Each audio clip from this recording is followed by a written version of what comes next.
Child abuse is a maltreatment of a child by a parent or a caregiver. Child abuse happens in different forms. Children suffer from child neglect, they suffer from child kidnapping, they suffer from child molestation, and also suffer from child marriage, which we all know as early marriage. Why is it prevalent in the society? What are the reasons why we have child abuse? On today's show, we'll be narrowing our topic down to child molestation to talk about why children are being molested. What is the cause? What is the law saying about it? What are the preventive measures? These are some of the things we'll be touching on today's topic. Hi, I'm the Grandmaster.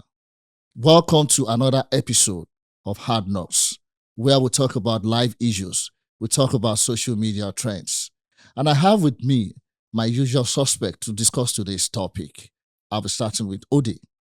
Yes, Ode, like you all know, and like my host have explained, the topic is a disturbing topic. It has never ended. We've been hearing of it maybe when we were also kids, we've grown. Some persons, although ashamed, will never want to share their story. But let's see how much this topic, discussing it here today, will open us up to that reality and will play our own part in our society.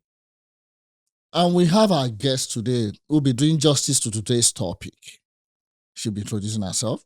Okay, thank you. Thank you so much for having me. I'm glad being here. I'm Rosalind. All right. So, Hard Knocks is brought to you by Walure Media. Talking about child molestation. Now, let's start with differentiating between child abuse, child molestation. The viewers at home might not really understand the difference. Is there really a difference? And if there is, what is the difference? Yes, there is a slight difference between child abuse and child molestation. When you say child abuse, it's like an umbrella. Okay. But when you say child molestation, it's just an aspect of child abuse. When you say abuse can come in different forms. We've heard stories of guardian molesting house helps, giving them marks on the body. It's a form of abuse. But when it comes to molestation, we are talking about the sexual aspect of it. To crown it all, you can now call it child sexual abuse, where you want to narrow it down to child molestation. Okay, so if we have to describe the word child, what age would you ascribe to a child? A child is a minor.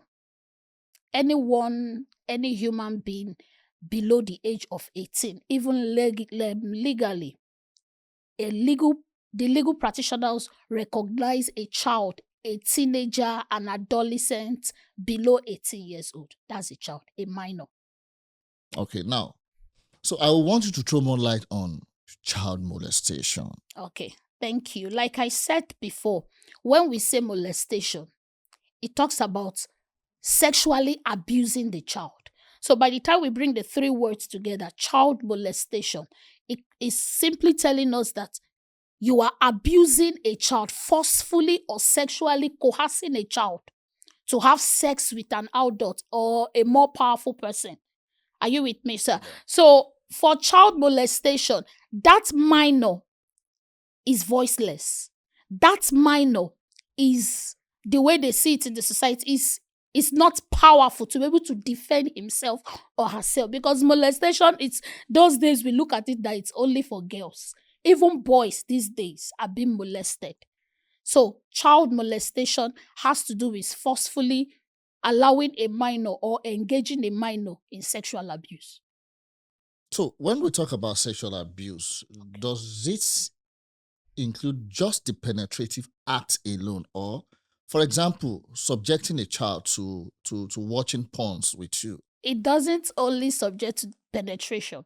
Okay. Like you mentioned now, subjecting a child, maybe you call a child. We've had cases, maybe the child is home alone with an uncle.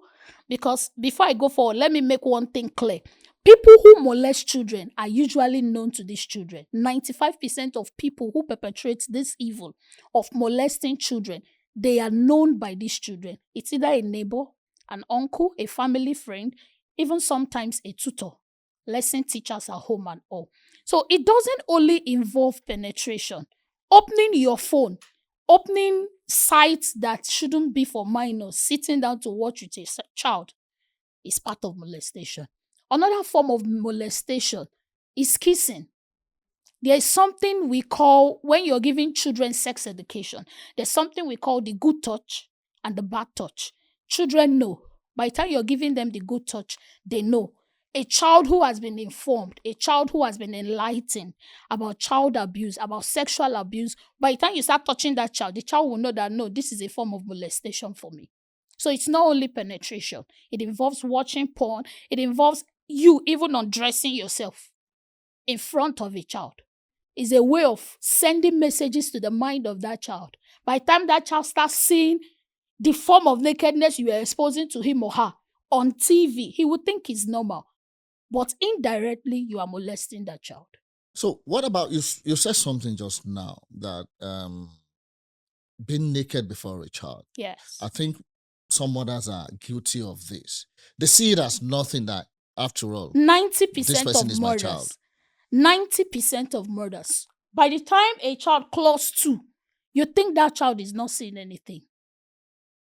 They are seeing a lot. We've heard stories.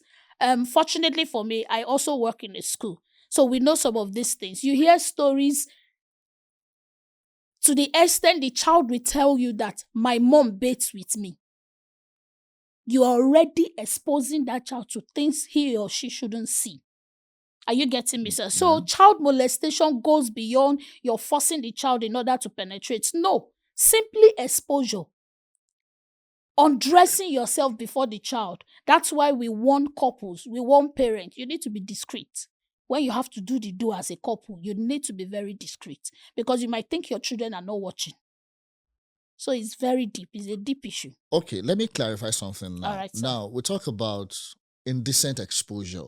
Now, would you still term this indecent exposure or child molestation? A father bathing with the son, a mother bathing with the daughter, It's a form. It's a form of child molestation. even when they're of the same sex. Yes, you might think it doesn't make any sense, but that child is still young. That child is still young. Sometimes the children, a boy child will ask the mom, why is the thing that I have under myself not as long as my father's own? Wow. Why? Because he has seen things. Sometimes that boy child will call a girl child, come, let me show you what my father has that is also very long. So parents need to be very, very careful. You can't just expose things to children. Also, what they watch online. So many cartoons now are polluted. It's not like those days cartoons that we watch and we just laugh and it's mere comedy or simple show. They need to be very careful. So even if it's the same sex, not at that age, let that child grow before you start exposing things to the child. So at what age do you think? Because I'm just really thinking.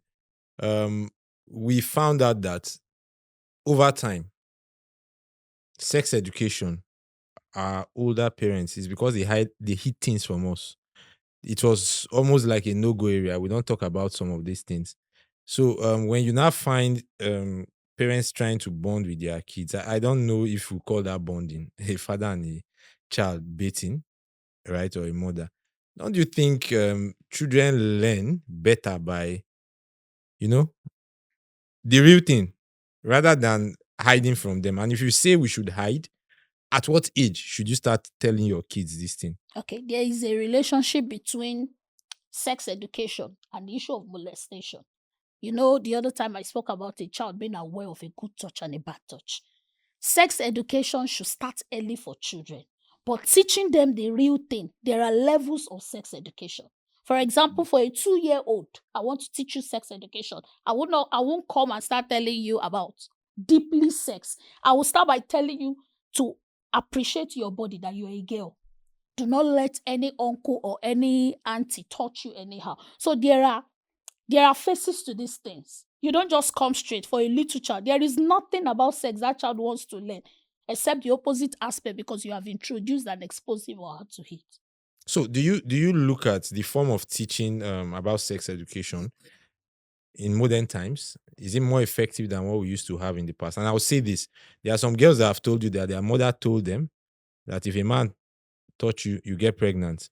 And those were, for me, those were very, would I say, defective way of teaching some of these people, right? So I'm looking at, is there more awareness now? Yes, there is more. There are more awareness. In the school where I teach, we have a program every third term. We have something we teach the children every week. We'll start by letting them know. Like I said before, you break it according to their ages. There are a lot of awareness. There's a program organized by Lagos State. It's called I Am a Child. It's part of this awareness. So there is more lucrative and very much awareness. It's not like those days when our parents or our elders avoid to discuss it. This time around, there is nothing to fear. Like I mentioned, you break it down. What you will teach a 12-year-old is not what you would teach a 2-year-old when it comes to sex education. Okay, so I'm going to go, and I'm trying not to call out, but let me still go that route. You said something about the legal age Yes. for an adult being 18. But we find out that due to religious allegiance, it's not universal, whether you like it in this country. Yeah. You have some people from a part of the country that are still giving out even kids out for early marriage. And you dare not question that. In fact, it can lead to an uprising, right? So how do you now balance this when teaching this? Because the truth is, I have seen where an 11-year-old was given out for marriage. I have seen, and I'm not talking 20 years ago. I'm talking of something as recent as, I think, maybe 2017 or so, right? I've seen those kind of things play out. So how do you balance when, if you are in a position where you have such persons, maybe in your class, where you have to teach them? How do you, because whatever you impact to those kids, that person is going to go back home, and the parents are going to probably tell them that, look, this is your religion. Within your religion, is permissible to do this. And then the men, adherent of such beliefs, will also not look at it. So how, at the end of the day, they are still going to come out to mix with the larger society? Is that really impacting the fight against these things? I don't want to blame this on a particular law in a particular part of the country. I don't want to mention law so that we don't get attacked or something. So, but what I'm trying to say is this is where enlightenment and awareness comes in. These people do these things out of ignorance. If they know any better, they will not engage their early teenagers, 11, 13-year-old in marriage, early marriage. It's just ignorance, and they hide it under religion, like you mentioned, and also tradition. Traditionally, they believe once you have maybe matured, you have a bit of puberty, let's give you out. It's not correct. You are destroying the child's genitals because all the part of the body of that child is not yet developed for him or her to come to the point of maybe having intercourse and even carrying pregnancies. It's awareness. NGOs, government parastatals, they need to come up. It's an awareness that they need to give strong enlightenment to fight against such traditions and practices. But there's no way you whatever trainings or teachings you're going to undertake for such things, maybe in a part of the country now, it must still reflect their culture. Maybe that's, they're like they say, culture is a way of life. They believe this is the way we've been doing it, and it's always been like that. You said something earlier that our parents, they use fear Exactly. to imbibe certain values in us. Now, that fear is because maybe, okay, if I'm afraid to do this thing, or if there is a fear for me to do it, then I won't do it because of the repercussions. And the children of these days, they are explorative. They want to explore. Whatever you tell them, they want to know the reason behind it. Unlike those days when whatever they tell us, we take hook, line, and sinker, and we accept it. But now, children of these days. Not this generation. This generation is wild. They are knowledgeable. They are wide open. When you tell them don't do this, they will ask you why. If it were this generation that were told that once you touch or a guy touches you, you're pregnant, they will ask you, how come? How? Then they will want to go and experiment to find out if it is true or lies. Those days, those fears they put in us, I will say for then it worked, but not now. Anymore. Not anymore. These children want to explore. We've had cases of primary school children. They will tell the teacher, the toilet. We've had cases of fingering. Boys fingering girls. We've had cases. It's a really sad case. It's a sad case. That's why NGOs, government parastatals, even religious bodies, the home, they need to arise and fight this menace. So let me I okay. wanted to chip in something. Okay. I think why you might say this generation is wild, right? Is because of the exposure to media content. Yes. So back in the days, let's even start with when NTA, you had a time for where NTA comes on. Yes, after that time, you can't watch anything. The tendency is your father might be back from work. Sure. So you guys are going to watch whatever you want to watch together. Right? And all of those things. But now, kids are going to school with smartphones. So when you're not teaching your kid, the internet is teaching your child. Yeah. So it now makes them... so information is more at their fingertips than it ever used to be. So that I feel that is part of the reason why...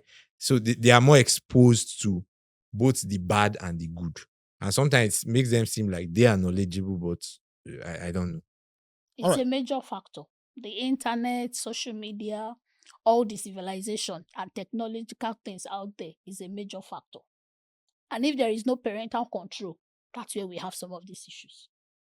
So talking about the parental control, I've seen a case where in school, they reported a child that, okay, your child is involved in this kind of thing. And the parent is saying no, just to save face.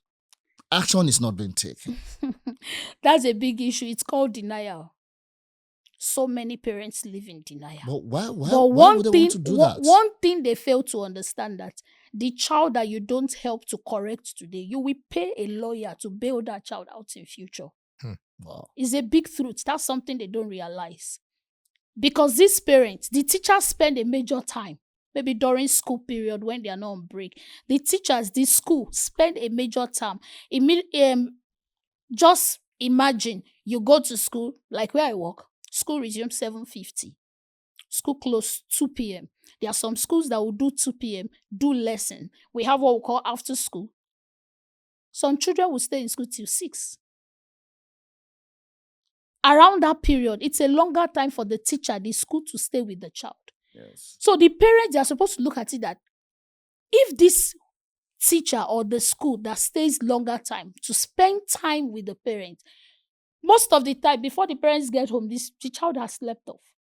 The child is at the mercy of house help, whether he eats or not. So most of them live in denial. They don't really know their children. They think they know their children. They don't know their children. You need to take time, study a child. Look, at times a child will come home, oh, my teacher did this, this so boy did this. The parents will just get upstairs, come to fight or something. But the truth is, you don't know your child. If you know your child, you know his tendencies. You will know his weaknesses. You will know his strength. Okay, now let's talk about the adults that are involved in child molestation. What do you think are the causative factors? What would make a full-grown adult to be attracted to a child? Those perpetrators of child molestation. Yes. There is a saying when it has to do with this child molestation issue. A victim of child molestation has a high percentage of molesting another child. Why? Because an experience. Sometimes the experiences, the memories come back. If that adult, as an adult, before he or she became an adult and has not gotten help to help him forget the memories, help the person heal, because it's a healing process. Do you mean even female victims? Yes. If they don't heal, they try to use that on the younger children. They look for another victim to carry out that bitter act. Is it So being a done out of major, bitterness or? sometimes we hear stories. The man could be doing it out of revenge.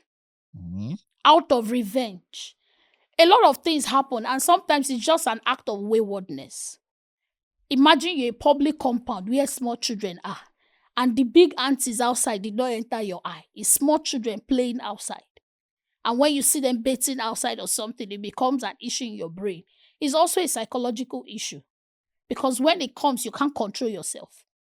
There are so many forms of it. That was why I said it's not only penetration. Sometimes you see them call the girl closer and begin to pinch the girl's buttocks. Or you send the girl on an errand, you just want to draw her in. There's this guy on them, I don't want to mention names. There's this guy I follow on Facebook. He's into teaching boys how to be real boys. He was molested at the age of 12 as a boy. A neighbor auntie, they sent him home. Oh, you've not paid your fees and all. It's also a major factor, family issues, why these children get victimized by this act. And the auntie called him in, come, I'll pay, I'll buy everything for you. And showed him videos of porn. That was how the mess started in his life. His parent at home didn't know he was doing it. It was God that saved him. He got help on campus. So a major factor is once you're a victim, you want to victimize another. And then lack of control, waywardness. Those are the major factors. So, when you talk of these kind of persons, I'm also looking at, molestation, pedophilia, right? Those Yes, people Yes. pedophilia. that prey on the just few. There was an invention. I'm trying to remember the year, some years back, where they said to solve that, they started, just like they created sex toys for women, they started creating baby toys, especially for men, because of course we know child molestation is more rife in men, or how do I say, men are more of the perpetrators, Yes. right? So they started creating those toys so that those men use them in case that would. So do you think technology or all of those kind of inventions, without necessarily, because I am looking at it that it starts from the mind. So Exactly. Yes. That was why I said does it's it does it psychological go issue. does it even help such inventions? Now, like I mentioned before, most victims of this act, they carry it on till adulthood. Some of these inventions, it depends on the individual using. For some of them, they will tell you this is not enough for me until I go into the act. So for me, I wouldn't blame it on invention either. It could help in a way. Some NGOs that help people to heal from this act, they could be using such to help them heal. So it's a two-way thing. It's either positive or negative. Mhm. So, for sometimes you hear of child molestation cases, and some women mostly have been complicit in covering up these crimes, especially when their husbands are involved. You've heard of cases where a father molests his own child, right? And the mother is the person helping to cover up the crimes. Although we've seen women now being vocal, they don't care about the marriage. They come out, let it scatter, right? So, what could be at the back? What could be playing at the back, at the back of the minds of these women when they try to cover up this? Will I call it a heinous crime? Um, when their spouse is involved, Shame. what kind of shame? They don't want to. You hear them say, don't bring shame to So, this what about the family. well-being of the child? Is that not In those days, they don't even, they don't care about the well-being. so? It's a cover-up thing. They just cover up and tell that child, don't say it to anyone. Why these days we teach children, speak out. Even if the person is just touching you the way you don't like, tell your auntie. So many songs to help the children remember what to do when they are facing this. So for those women, most of the time it's just shame. They don't want to bring shame to the family. Maybe it depends on threats too. The men threaten, if you tell your mommy, I will kill you. And then only God knows what the woman could be getting from the man. Do you know some Self-interest. cases have also gone to police station like this, and the police tells them that it's a family? It's a family and they will issue. withdraw the case. So it's like the teachers doing so much to help And curb the this, and parents are then not the following parents up. and legal institution constituted to help fight this Are thing, not like the police following or up. the civil institutions, are not following up. So why is this? It's the society we find ourselves. I think it's a function of where your priority lies. For Do you want to self-interest save the purpose, child? the women won't talk. Do you want to save your marriage? Do you want to cover up the shame? So it's a function of where your priority lies. How often does this kind of thing comes up? Considering you work with kids and all of that, how often do you? Statistics have it that 1 out of every girl child, 1 out of every 4 girls, we get molested before their adulthood Wow. In this country, in this country. That's- Do you know what is one? 1 out of every 3 boys, we get molested before they get to adulthood. So are you saying saying boys are more molested than girls? No. No, play the statistics again. So 1 that, out of every 4 girls, Mhm. 1 out of every 3 boys. am I So it's looking These like days, in this situation, in this time where we have gay, homosexuality, So it means guys are now guys more. molesting other guys. So which means the boy child is In now one more of at in risk. one of the universities recently, I heard the news. A boy molested other boys. Other boys beat up that boy. That didn't he see girls? But I believe go and that molest. some, I don't know. It's a funny. Anybody can think. I've sat down, maybe because I'm so straight, and I've wondered why. And I used to believe that most Nigerian same-sex whatever is done out of a ritual purpose. I have that belief. I don't think most of, because when you say a boy molest another boy, it's always confusing to me. So now another boy will not carry another small boy. It shouldn't be confusing. They will use Vaseline. Tell the boy to rub Vaseline on his penis. It happens right under our nose. Wow. It's no more far from us, even though our government is against it. Because right now, Lagos State government does not want to hear anything like molestation. Once it smells, you are gone. You will be in prison, except maybe. Is it the child, the person who has done it, the government takes up the case? Yes, immediately. Even if it's the child's father? Presently, in my office, I have a policy for child safety on that. Whoever you are, just like we said, except family steps in. So far, it gets directly to the ears But of shouldn't the it be a state. case of the state? When I mean the state, whether That the is if it country gets to them. versus. Okay. That is if it gets to So them. why wouldn't like it we, get to we them? mentioned the issue of covering up. A lot of people cover up. So are you saying if a parent or something like that happens and the parent is trying to cover up, you will not blow the whistle? The thing is a dicey issue. You blow the whistle. A case happened around me recently. The person involved, even though he said he didn't do it, he had to go for it. He had to be advised to resign. The reason being that, of course, maybe a school that has been built for over 25 years, and the parent is threatening you as the owner of the school, that if you try to blow this thing, I will escalate it too in another way. You know all this. wait, are you saying the parent is saying they want to cover it No, I'm up? giving instances. Okay. I'm giving instances. Let's assume, just like he gave instances, something happened and the school is putting their feet down. No, we have to report this. And the woman or the parent is trying to report whoever is involved. Like we mentioned, police could say, oh, it's a police case. Who hands up? So But at least you would have done your own Of bits. course, It you means- don't do your part. it means a do call- your a call just from for the above. safety of that child. You have to do your bit as a school. You have to protect that child.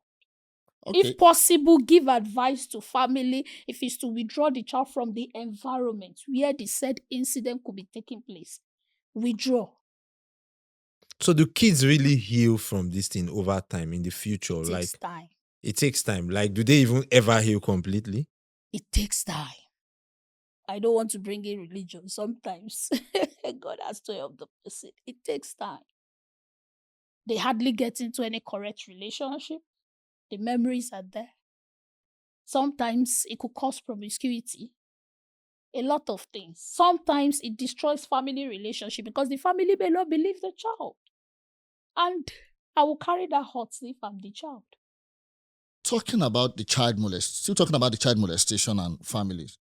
Now, we have, there are groups that advocate for victims' rights. And I'm going to cite 2 instances now of some incidents. Then you mention those groups that advocate for such victims.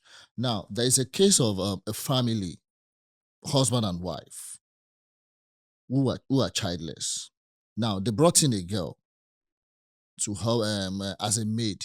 Then along the line, the wife encouraged the girl to have a sexual contact with the husband, which she didn't like, but she did it under compulsion because she doesn't have any choice. But at some point, she had to go report. We've seen an instance too of a one-time Nigerian footballer who took a girl abroad and thereafter started molesting the girl. Now, for such people, it's possible that the families they are staying with could be a powerful family. Which groups do you think they should run to that can advocate for their rights, knowing fully well that some other places might have been compromised? I don't want to mention names now. Okay. Like I mentioned before, there are so many NGOs that advocate for victims involved in sexual abuse. Most of these NGOs are anchored by women. We can search through the internet to find out how these NGOs are formed, their locations, and what they need to do. We can start by dialing the number of Lagos State safety policy, the people that drafted the safety policy. Now that is under education, but there is a board, there is a department of the Lagos State government, Lagos State administration that handles abuse against girls and women, violence against girls and women, gender difference and abuse against girls and women. So they can always contact. Alausa is not far from us. We can always get this information from them. Okay, now we've spoken about the victims, which can be male, can be female. Now, let's say in the case of a female now, the female is the victim. Then later, maybe it turns out later that that person was actually lying. And the would-be perpetrator would have gone in for the punishment. Maybe served the punishment or still serving the punishment. What do you think can be done? Especially when the victim in quotes is a child. I was smiling because I've heard of such case. Okay, so it happened in a school. The girl is about 9, 10, but has this matured body, and reported and claimed that one of the male teacher brushed her breast. It's a dicey situation. The fault of it all, there wasn't any CCTV cameras where the incident was claimed to have happened. And no really witnesses. There were witnesses or evident witnesses to either defend the girl's claim or abort and then defend whoever is being lied on. The person had to be advised to resign. Now, no evidence. So we don't know if the girl is lying or if the teacher in question is denying. Like you have mentioned, the key word there is compensation. But the onus lie on who is making the allegation. You mentioned that it's a child. Remember, legally, you can't, except for putting children in juvenile center and all. You cannot really legally punish a child that is below 18. I'm trying to get something now. Now, let's assume a child accuses me now, and it's not true. I understand. The onus will now lie on me to now prove otherwise. You have to prove otherwise. When I'm not the one making the allegation. Because it's against you. So let me. It's against you. So if you want to be said, oh, I'm not guilty, I'm innocent of this, it's just like a court of law. You have to prove that you are innocent. So this is what I'm saying. Why are we still going that route when clearly there are scientific ways of proving some of these things? Of course. Especially when there is penetration. That is where your proving comes in. That is where you must insist that your own doctor or your own lawyer must be a part of the people that will go through these scientific ways. So, but in this like case now, testing the somebody girl. said you brushed her breast. There is no CCTV. How do I prove that I didn't do it? So I think the law So is. what about is- the is mental defective. impact on such person? Like I said, it's compensation. You have to compensate the person. Sexual molestation, child molestation is a very dicey matter. Very, very dicey. You have to be very careful. Sometimes someone must get hurt for it.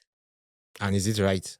It's not right, but that is where we have found What ourselves. if someone plants a child to implicate such person? We have had cases like that.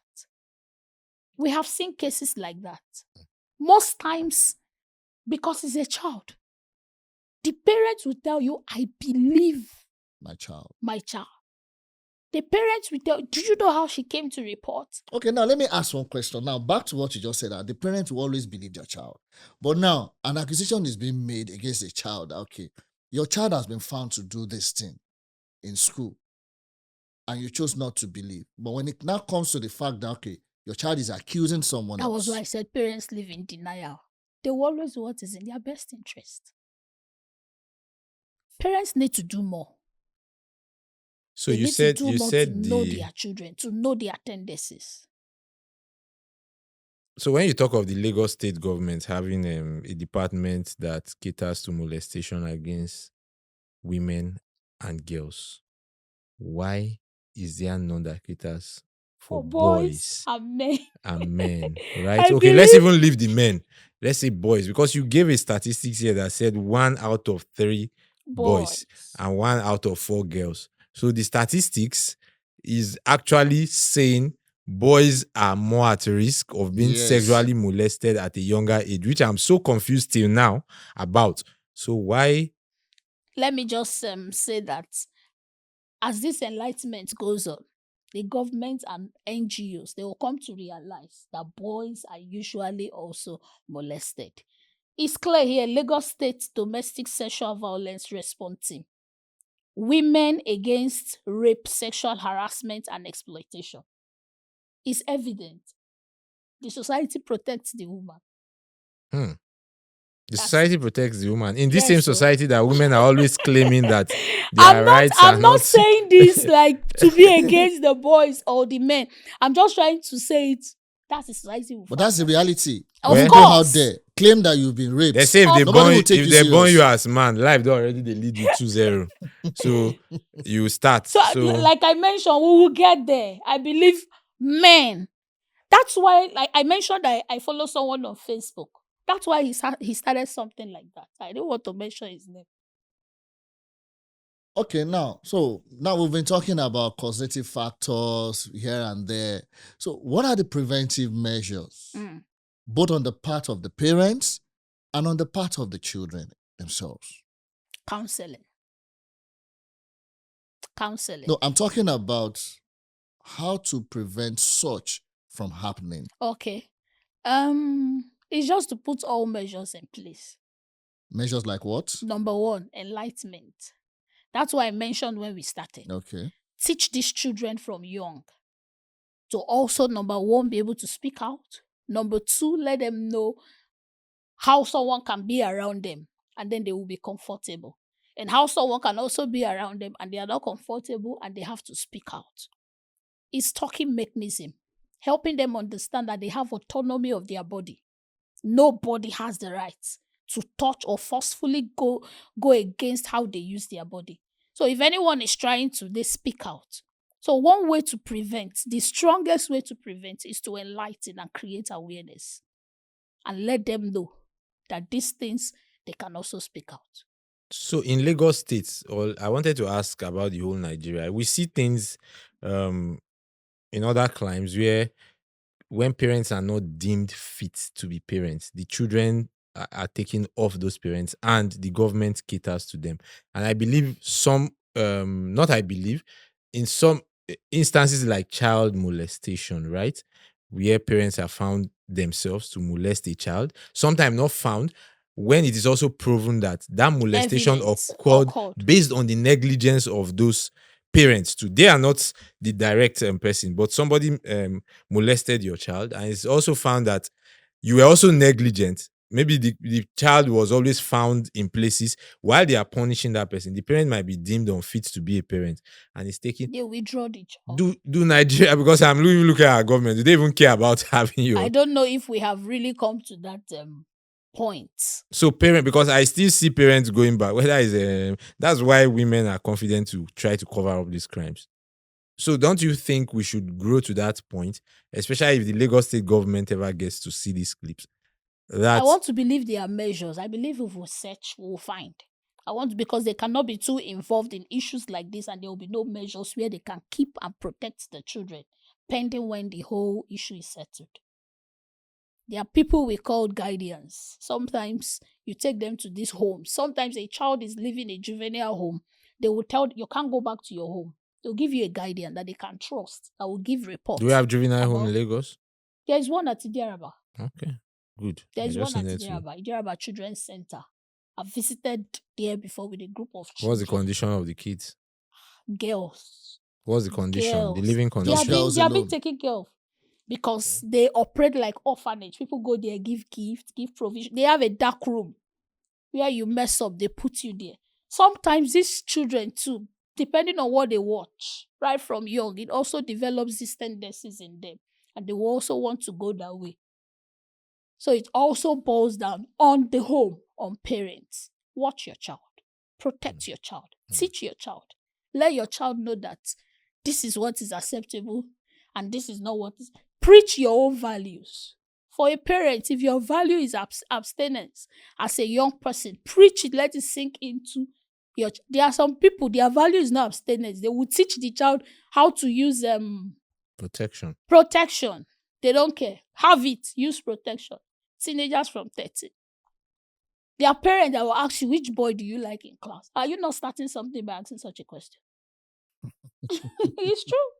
Are you not staring maybe those parents or you're asking a boy which girl is the most beautiful? But maybe those parents have looked at the society they live in and yes, seen that actually, it's almost some of them use that to way to teach and make it practical so that the child can open up to them when things like that comes up. So they want to get involved in the child's life. So sometimes they use that medium still to try to get into that child, because for teenagers and children, when you come to them with what interests them, they be your friend, they tell you anything. But if you are the judgmental type, even children that are victims of this sexual, you even see people judging them. That you too, why are you wearing skimpy clothes and or judging them, not feeling how that child is felt. So that's another point. So if you come to their level and you're their friends, they can open up to you. Can tell you anything. You pointed out something when it says somebody is a victim and you have a society judging that person. Yes. How did we entrench that culture? Is it a culture of shame that we've built over time that we now, because it's helping to further these acts, because the perpetrator will see that nobody I can hide. You. Nobody supports this person. That's why we want to kill this thing. So for parents, right, when you're advising the children and all of that, have you come across parents who have not felt the need to even push on with bringing the person who has molested their child to book, and they are more focused on why will the girl, I don't know. How did you get involved? How did you get involved? Where do you know the person and all? Well, the thing is, of course, like you mentioned, that culture of shame. Africans, we don't like to be shamed. Abroad there, from what we watch and even see over there, all they want is justice must prevail. That child must be protected. You can't go there and just molest and go scot-free. They will catch you and deal with you. You spend life in prison. You do a lot of things. But over here, most times anything goes. So we need to do better. The society, the parents, the school, religious bodies, the homes, everyone. We need to protect every child around you. Every child around you is your responsibility to protect. Even if you're a neighbor, an uncle, an aunt, every child around you. So, what should be the best punishment for child molesters or pedophilias? Or pedophiles, right? Yeah, Pedophilia is the act. Yes. or pedophiles? On a lighter mood, rather. No, Someone had said, the no, punishment. Okay. I want to say something. Someone mentioned that they should not even imprison them. They should cut off their manhood castration. so that they will know how painful that victim I is think that's feeling. Robert Mugabe that made that statement before he died. So the criminal law for Lagos State is to imprison them 3 years. But it's too small. I think was going to say that. It depends on the duration of that act. It's possible some children get molested. They will tell you maybe from 7 till 10. It's possible. Some will tell you he has been doing it for 6 months. So it depends on the duration, the whole scenarios around the abuse. So Okay, it let me depends. ask, by rounding off saying that, okay, at what age or point do you think a child should be given a mobile device? Because that seems to be one of the enablers. Is a major factor because what they see, they want to practice. There is no perfect age. Like I mentioned before, parent control. But if you were to advise a parent, Okay, to give a device, 15. But these days, like I mentioned, there is no perfect age. These days, teachers give projects. You will need internet to do them. Parent control. So as you're giving the device to that child, there are some ways you will need to set the device so that you can also watch and control what that child is watching. But if you ask me, appropriate age 14, 15, because by then that child is in senior secondary school. Well, it's been still with parent control. Okay, so it's been an interesting session today. Like we said on the show, every child is your child. If you feel the child that is affected today is not your child, who knows tomorrow? Do you know what can happen tomorrow? So as a parent, we need to take every preventive measures to ensure that our children are well protected. And for the male child, let's ensure that the same effort we are putting on the female child, we do same with the male child. Because if we fail to train them, they will be our adversaries tomorrow. It's been a wonderful show today. And I want to say thank you to you all for watching today's episode. And to my guests, I want to say thank you to you for having done justice to this topic. I'm glad being here. I'm glad. And to my host, I want to say thank you to you. And at this point, thank you. Hope to see you guys again.